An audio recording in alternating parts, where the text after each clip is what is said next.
Anyone else wishing to address us? Anyone?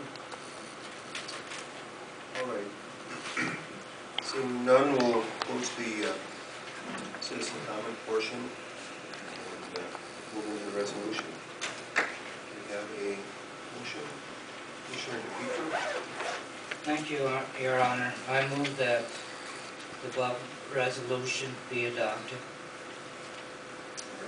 We have support. Commissioner Ryan. I'll support the resolution. Discussion, Commissioner DePietro. Thank you, Your Honor. I thank everybody that showed up this evening to address this issue. Both sides had very good points, and one of the things that I wanted to address tonight was, even though this is called Michigan Save Our Water Committee, Clean Water, as soon as they said that, they drifted off right to the mines instead of saying the Great Lakes are full of a lot of contaminants, and I think that all the Great Lakes should be taken care of, not just with mining, but of a lot of other issues. But at this time, I'd like to start my reading here as far as Michigan Save Our Water Committee, under the guise of protecting the Great Lakes water, air, and land, is not just about clean water. That this ballot should get enough signatures to become a proposal for voters in the November 2010 election.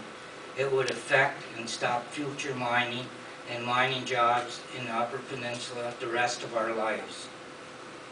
I would hope the voters will get educated about this proposal. Right here, if anybody gets a chance, there's websites that these people have talked about here. They said, don't vote on this resolution tonight till you get educated. Well, everything's on the website right now as far as what the ballot's all about, and nothing further is going to come of this. So go to the website, and this is what you'll find. There's other groups, the Circle of Blue, they're on that website. Flow for Water, they're also on that website. Michigan Citizens for Water Conversation, they're on that website.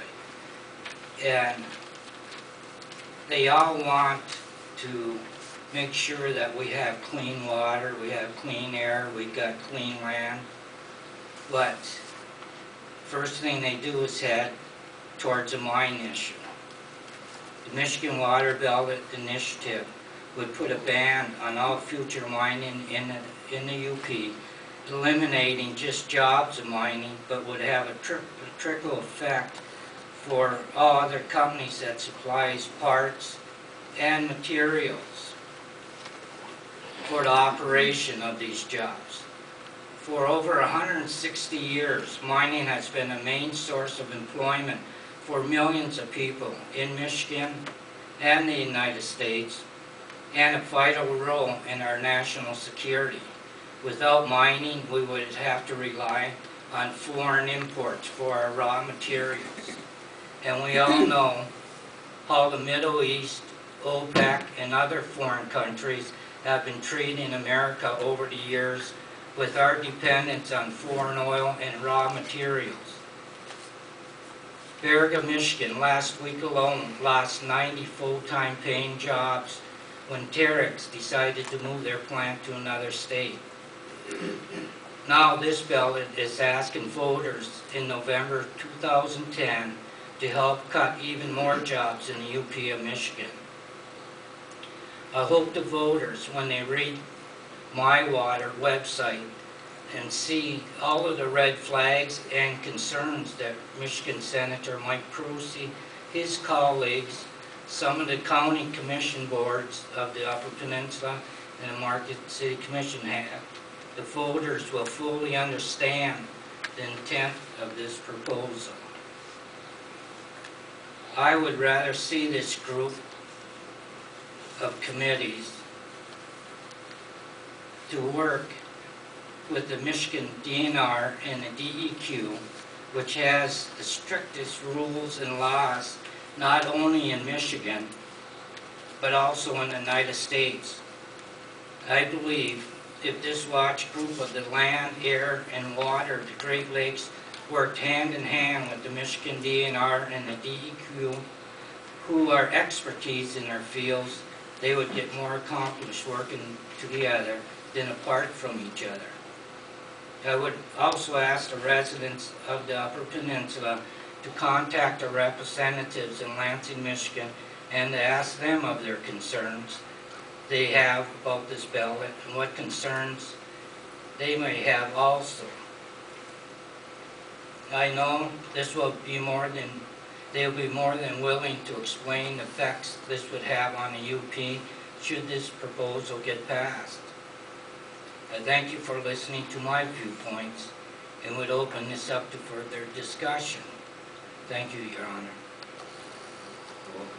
Commissioner Ryan, you seconded the motion. I found myself saying the same thing a number of times recently, and it goes like this. When you've been around for a while, you learn that many of the things we argue about or discuss or debate, there is no right or wrong. There's my opinion and there's your opinion. And the fact that some people try to make it kind of a vicious attack on the other person, I think is a real mistake. Because we live in a country where people have different points of view, different perspectives. And until someone comes down and says, I'm God and this is right and this is wrong, I will continue to believe that people have different opinions for different reasons. And I respect other opinions, but I also respect mine. Through this proposal tonight, this commission is not taking a position for or against any mining operation. This does not have to do with Kennecott Minerals or any other proposed mine in the Upper Peninsula. I believe what we're really addressing is a question of whether the best way to regulate mining is through a statewide ballot initiative that takes the decision-making out of the hands of local people and out of the hands of the people who work professionally in that field. I'm including in that group people who work for the state of Michigan. Someone said we shouldn't allow downstate bureaucrats to make decisions for us. And the statement was made a couple of times that we should let the people decide. Well, ultimately, the people will decide. There's no question about that. And that goes to the heart of my concern, which is this. Any mining that has or will occur in the Upper Peninsula, and all of the people who have worked in mining, in the mining industry, with the exception of sand and gravel, live here in the Upper Peninsula. When this goes before the people of the state of Michigan, I don't know the voting numbers, but there are 300,000 people who live in the UP. There are more than 7 million people who live in Lower Michigan. So in effect, through this ballot, the people in the Lower Peninsula will be able to make decisions about an industry which has been at the very heart of this region from the very beginning. And I do take offense at the fact that someone called the local mining company a filthy company. And I have no association with that company anymore, but I'm proud to say I did work with them. And that filthy company, by the way, supplied the raw material that built the industry that built this state, namely the auto industry. It supplied the raw material that helped us win World War II. That industry allowed literally hundreds of thousands of Upper Peninsula people to become part of the great middle class in this country. And those are the jobs this country has lost and is losing, and that's why we're in so much trouble today.